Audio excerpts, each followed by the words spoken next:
Welcome to Design Guy. Glad you're here.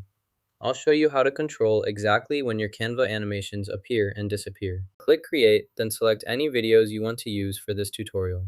Select Videos, then add the snow background to include a video element in your project. Start the animation with the snow background visible to see the effect from the beginning. You can search for elements, try adding text, and type directly into the field. Edit the text effects to make them more engaging. You can also change the settings to customize the appearance further.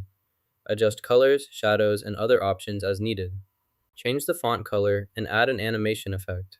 Add an animation to this section to enhance visual engagement. Let's use bounce. Set the timing and the element, and you can also add its properties here. There is no menu here where you can add a video. Drag and drop the object into place.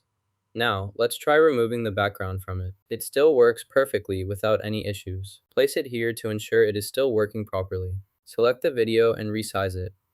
Play to check, then adjust the timing so the video appears as desired. After the text, the next element will appear below it as shown here. Click Release, then try playing again. This demonstrates how to set or adjust timing for elements in Canva. You can add elements you like. For example, add 2 more of these, then adjust the duration accordingly. Split the text so half appears after the initial display.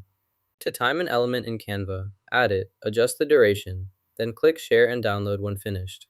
You can save the video as MP4 and increase quality if you have a Canva Premium account. For the best video quality, select Settings. Now you know how to time animations in Canva. Like this video, and subscribe for more design tips.